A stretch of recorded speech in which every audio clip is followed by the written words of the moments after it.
আসসালামু আলাইকুম প্রিয় শিক্ষার্থী। বিগত আমরা যে কয়টা ক্লাস ইতিমধ্যে তোমাদের সাথে নিয়েছি এবং করেছি সেগুলো ছিল আমাদের নবম ও দশম শ্রেণীর গণিত অধ্যায়ের দ্বিতীয় অধ্যায় সেট এবং ফাংশন নিয়ে আমরা কিন্তু বিস্তারিতভাবে অনেকটি ক্লাস তোমাদের মাঝে ছাড়েছি এবং সেগুলো তোমরা প্রতিনিয়ত আমার সাথে ক্লাস করেছো। এর জন্য সকল শিক্ষার্থীকে অসংখ্য ধন্যবাদ। এবং আমরা কিন্তু নবম ও দশম শ্রেণীর গণিত বইয়ের আমরা কিন্তু অধ্যায়ের অঙ্ক ক্লাস অলরেডি তোমাদের মাঝে দিছি, তোমরা সেগুলো দেখছো। তো আজকে আমরা ক্লাস নেব, যেহেতু আমরা কিন্তু আগেই বলেছিলাম যে আমাদের এই স্কুলে আমরা কিন্তু ক্লাস 1 থেকে 10 পর্যন্ত আমরা সকল বিষয়ের গণিত, ইংরেজি, বাংলা বা আদার্স যেগুলো সাবজেক্ট আছে সেইগুলো কিন্তু তোমাদের সাথে আমরা শেয়ার করব এবং তোমাদের বিস্তারিতভাবে সেই ক্লাসগুলো নেব। এবার অনেকেই বলছিল যে স্যার আমাদের 7-এর কয়েকটি ক্লাস নেবেন, 7-এর গণিত ক্লাসগুলো, সেই জন্য আজকে আমরা ক্লাস নিতে আসছি কি 7-এর গণিত।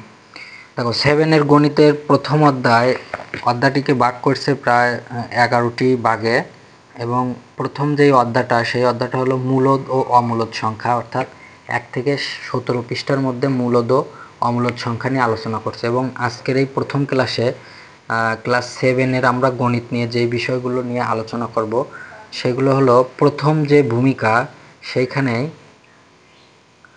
দেখো তারা বর্গ ও বর্গমূল নিয়ে আলোচনা করছে। 1.1 পৃষ্ঠা নম্বর হলো 1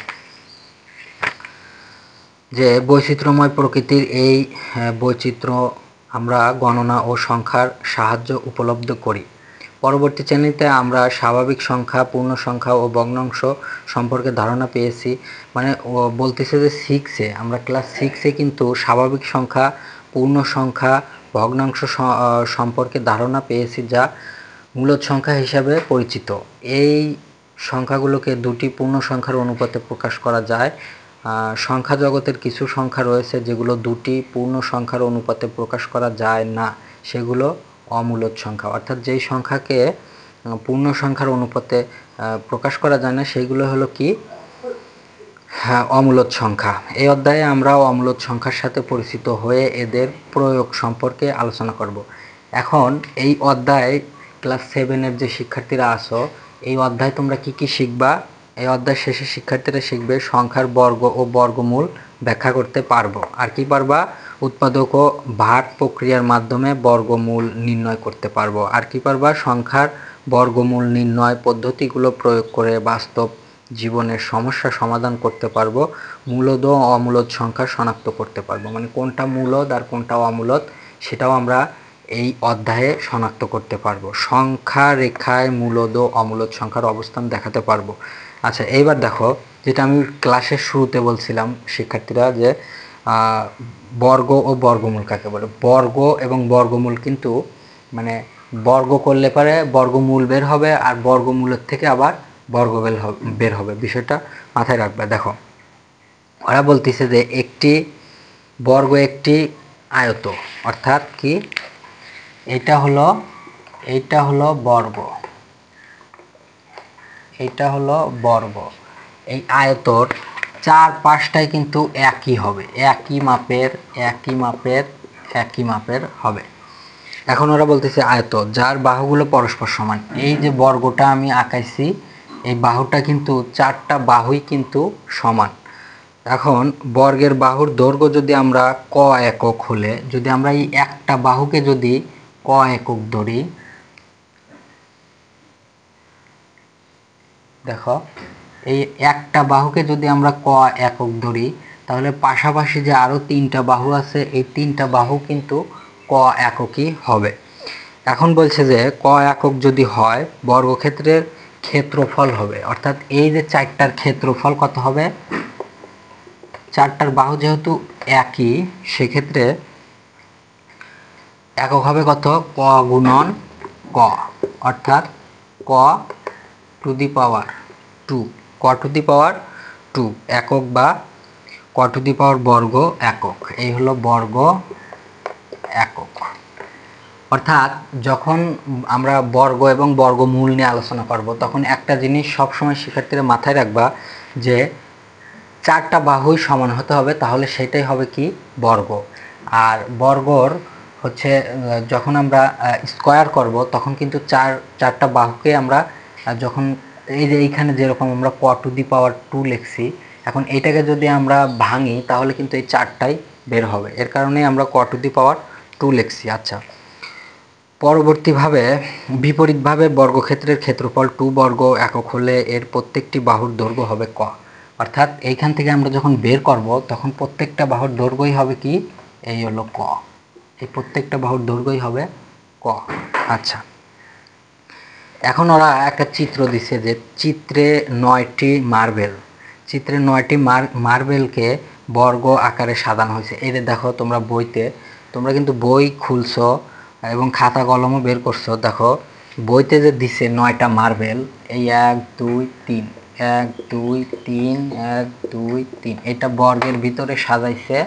সাজানোর পরে এখন বলতেছে যে এই প্রত্যেকটা লাইনে আছে 3টা, এদিকে 3টা, মাঝখানেরটাও 3টা, আবার এদিক গণনা করলেও 3টা, মাঝখানেও গণনা করলে 3টা, আবার এই সাইডে গণনা করলেও 3টা।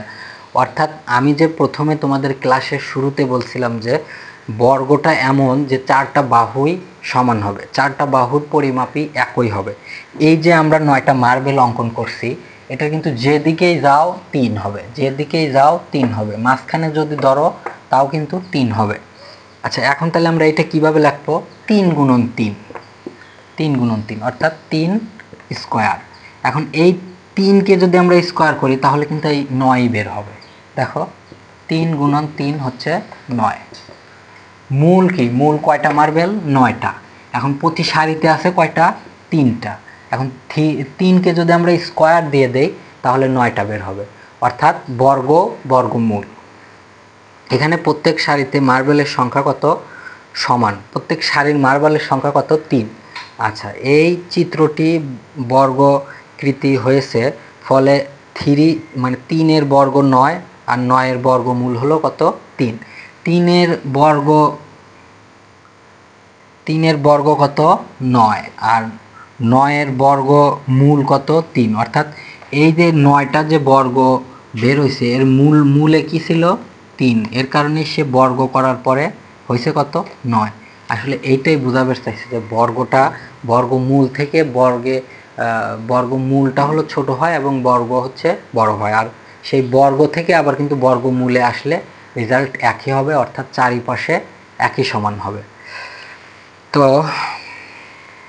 আরেকটা দিছে যে কোনো সংখ্যাকে সেই সংখ্যার দ্বারা গুণ করলে যে গুণফল পাওয়া যায় তাই ওই সংখ্যার বর্গ এবং সংখ্যাটির গুণফল হলো বর্গমূল। যেটা আমরা এতক্ষণ যে বিস্তারিত বললাম এটার সূত্রটা হলো কি, তাহলে বর্গ এবং বর্গমূল কাকে বলে, যে কোনো সংখ্যাকে সেই সংখ্যা দ্বারা গুণন করলে যেই গুণফল বের হবে তা ওই সংখ্যার বর্গ এবং সংখ্যাটির গুণফল হবে কত, বর্গমূল।